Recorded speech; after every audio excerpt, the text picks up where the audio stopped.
আসসালামু আলাইকুম রহমতুল্লাহি ওবারাকাতুহু। সম্মানিত দর্শক, সারা বাংলাদেশে আমিরে জামাত ডক্টর শফিকুর রহমানের জয় জয়কার শুরু হয়েছে।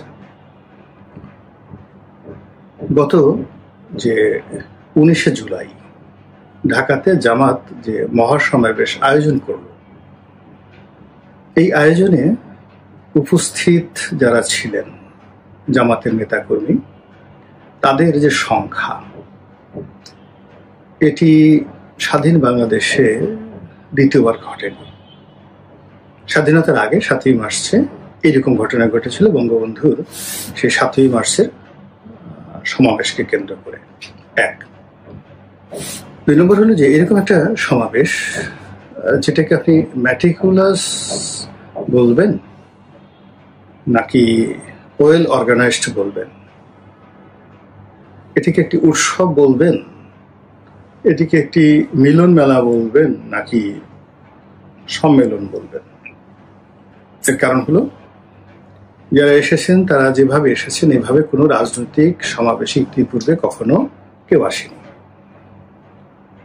একেবারে 2 জোড়া ট্রেন ভাড়া করে নেতাকর্মীদেরকে আনা, 10,000 বাস সারা বাংলাদেশে তারা বুক করেছিল, রিজার্ভ করে কর্মীদেরকে আনা।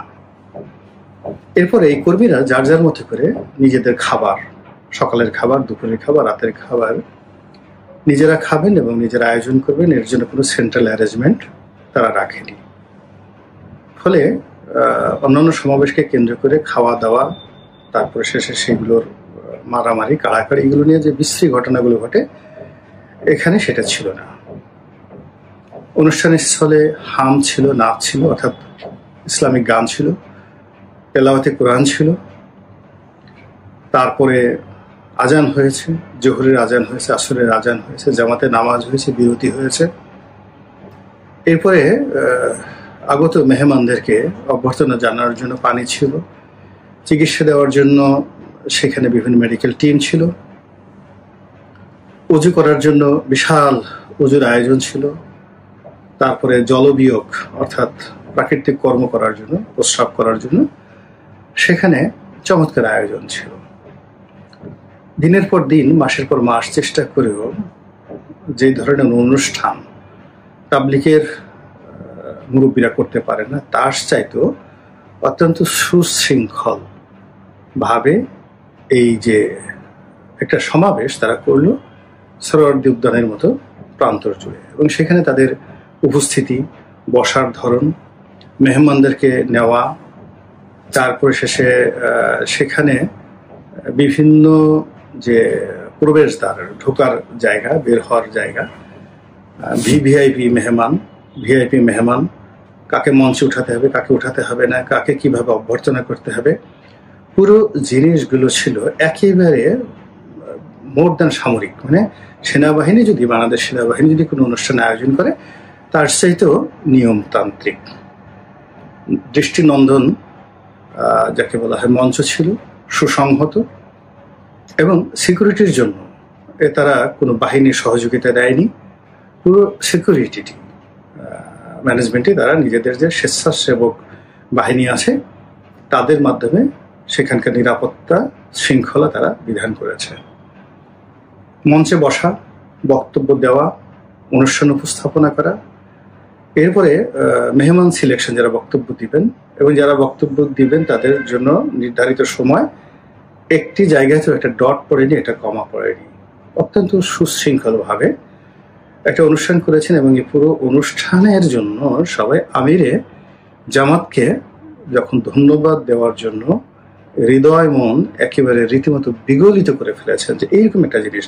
মানে এখানে পুরো অনুষ্ঠানটাকে একটা আনন্দ ভূমে পরিণত করেছিলেন এই আয়োজকরা এবং আয়োজকের মধ্যমণি হিসেবে জামাতে আমির সকলের কৃতজ্ঞতা, ভালোবাসা, শ্রদ্ধার একেবারে যাকে বলা হয় শীর্ষবিন্দুতে ছিলেন। এবং যখন তিনি সেই আবেগটিকে নিয়ে মঞ্চে দাঁড়ালেন বক্তব্য দেওয়ার জন্য, তখন যে ঘটনা ঘটল, এখানে 3টে ঘটনা, তিনি একেবারে বলতে গেলে জ্ঞান হারিয়ে পড়ে গেলেন। খুবই নির্মম একটা দৃশ্য। যারা ওখানে উপস্থিত ছিলেন তাদের মধ্যে কান্নার রোল পড়ে গেল, যারা ওই দৃশ্য দূর থেকে দেখেছেন তাদের মধ্যে একটা, যাকে বলা হয় একেবারে যারা জামাতকে প্রচন্ড ঘৃণা করেন, বা ডক্টর শফিককে যারা একেবারে অপছন্দ করেন, তাদের মধ্যেও রীতিমতো একটা, যাকে বলে বিদ্যুৎ খেলে গেল। এ কি হলো? এটা তো হওয়ার কথা না। একটা জলজন্ত মানুষ এভাবে পড়ে গেল। তিনি সাহায্য নিয়ে, সহযোগিতা নিয়ে আবার দাঁড়ালেন এবং তিনি আবার পড়ে গেলেন।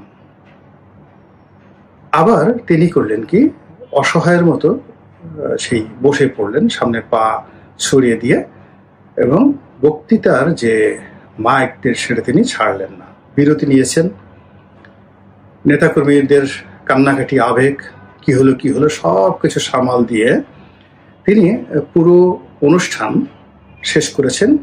তিনবার বিরতি নিয়ে তার বক্তব্য শেষ করে তিনি রাজধানীর একটি হাসপাতালে ভর্তি হয়েছেন, এবং সেখানে দলমত নির্বিশেষে সবাই তাকে ভালোবেসে শ্রদ্ধা জানাতে গেছে, সহানুভূতি জানাতে গেছে। বিএনপির শীর্ষ নেতা তো আছেই, তার সাথে সাথে অন্যান্যরাও সেখানে গেছেন। এরপর তিনি এখন, আমি যখন আজকে এই ভিডিওটি করছি, তিনি এখন 20 তারিখে তার যে বাসভবন সেখানে আছেন, পরিপূর্ণ সুস্থ আছেন, এবং সবাই তার সঙ্গে শুভেচ্ছা বিনিময় করার জন্য তার বাসায় যাচ্ছে। সেই ছবিগুলো আমরা সামাজিক মাধ্যমে দেখতে পাচ্ছি। তো এর মধ্যে যে জিনিসটি খুবই উল্লেখযোগ্য, সেটি হলো এই ঘটনা এবং এই অনুষ্ঠান এবং অনুষ্ঠান পরবর্তী তার প্রতি যে সহানুভূতি। সেক্ষেত্রে জামাতের আমির এখন যে জনপ্রিয়তার সর্বোচ্চ শিখরে পৌঁছে গেছেন, এটি এই বাংলাদেশে হয়নি, কারো ক্ষেত্রে হয়নি।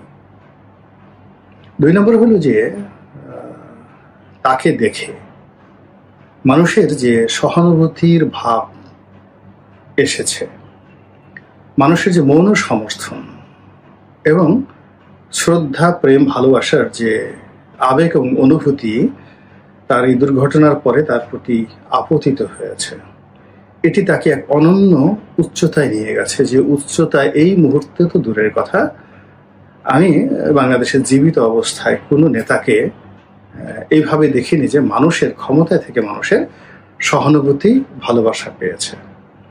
2 নম্বর হলো যে এই ভালোবাসাটা তার শরীরে নিদারুণভাবে একটা রসায়ন তৈরি করেছে।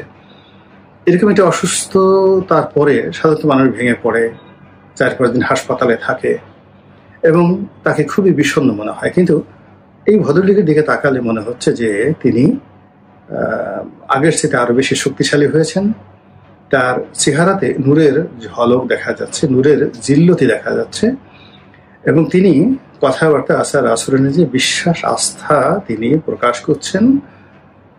অবস্থা দৃষ্টি মনে হচ্ছে যে তিনি অনেকটা সুপ্রিম লিডার বা গ্র্যান্ড লিডারের পর্যায়ে চলে গেছেন। ডক্টর মোহাম্মদ ইউনূসের কার্যালয় থেকে তার সঙ্গে দেখা করতে এসেছেন, ডক্টর মোহাম্মদ ইউনূস খোঁজ নিয়েছেন, বেগম জিয়া খোঁজ নিয়েছেন। সব মিলিয়ে তার যে ইমেজটা চলে এসছে, এই ইমেজটা আজ থেকে 2-3 দিন আগে কল্পনা করা যেত না। এখন তার বিভিন্ন রকম শুভ কর্ম, তার বন্ধুত্ব, তার সঙ্গে কারকেই সম্পর্ক, এমনকি তিনি যাদেরকে এই অনুষ্ঠানের আগে টেলিফোন করেছেন, তার অনুষ্ঠানে দাওয়াত দিয়েছেন, এই বিষয়গুলো যতই সামনে আসছে ততই তার মান, মর্যাদা, ইজ্জত বেড়ে যাচ্ছে। এবং তিনি যে দৃঢ়তা দেখিয়েছেন ওই মঞ্চে, যোগ্যতার কথা বাদ দেন, এই অনুষ্ঠান আয়োজন করা থেকে শুরু করে এর সাথে হয়তো জামাতের 20,000 লোক জড়িত ছিল এই অনুষ্ঠানটাকে সফল করার জন্য নেতৃত্বের পর্যায়ে। তো কাজেই সেটা বাদ দিয়ে তিনি যখন মাইকটি হাতে নিলেন, তার ভাষা, তার বক্তব্য, তার দৃঢ়তা এবং তার এই যে বারবার উঠে দাঁড়ানো, এটি বিরল এক পরিস্থিতি সৃষ্টি করেছে এবং তার নেতৃত্বটাকে একটা অনন্য উচ্চতায় নিয়ে গেছে। এবং আল্লাহ রাব্বুল আলামিন কখনই কোনো জিনিস ঘটান না কোনো কারণ ছাড়া। এই জমিনে কিচ্ছু ঘটে না কোনো কারণ ছাড়া, গাছের পাতাটিও নড়ে না। যত ঘটনা, যত দুর্ঘটনা, যত সুনামি, যত যা কিছু হয়, প্রত্যেকটার পিছনে একটা খোদাই ইঙ্গিত থাকে, প্রাকৃতিক ইঙ্গিত থাকে। তো এই সময়টিতে আমরা যখন নেতৃত্ব সংকটে ভুগছি, কে আমাদের জাতির নেতা, কে আমাদের জাতির হাল ধরবেন, কে কার প্রতি সমস্ত মানুষের বিশ্বাস এবং আস্থা রয়েছে, কে সম্মানের বিমূর্ত প্রতীক হতে পারেন। তো সেই দিক থেকে আপনি দেখেন যে যারা যারা আছেন, শেখ হাসিনার কথা চিন্তা করেন, খালেদা জিয়ার কথা চিন্তা করেন, তাদের মধ্যে একটা রাজনৈতিক বলয় রয়েছে, বয়স রয়েছে, বৃত্ত রয়েছে। ডক্টর মোহাম্মদ ইউনূস যে সময়টাতে ক্ষমতায় এসেছিলেন তখন তাকে কেন্দ্র করে এটা আবেগ ছিল, কিন্তু তার কোনো যোগ্যতাই রাজনীতির ময়দানে প্রমাণিত নয়। যেটা জামাতের আমির এই 10 লক্ষ লোকের একটা সমাবেশ করে তিনি যে তার দক্ষতা, অভিজ্ঞতা, যোগ্যতা দেখালেন, যেটা বঙ্গবন্ধু দেখিয়েছিলেন, এটা ডক্টর মোহাম্মদ ইউনূস 10 লক্ষ লোককে সমাবেশ করে বাংলাদেশে একত্রে এনে এরকম একটা অনুষ্ঠান তিনি এই মুহূর্তে করতে পারবেন কি পারবেন না।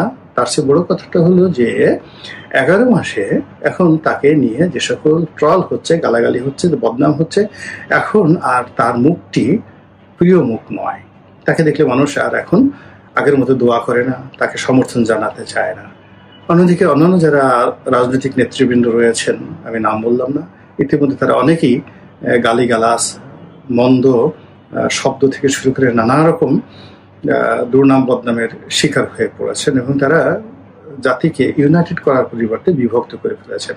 তো সেই দিক থেকে এই যে ডক্টর শফিকুর রহমান সাহেবের অল অন এ সাডেন এইভাবে উদ্ভাসিত হওয়া, একটা যাকে বলা হয় পোর্ট্রেট তৈরি করা, এবং 18 কোটি মানুষের মধ্যে প্রায় সবাই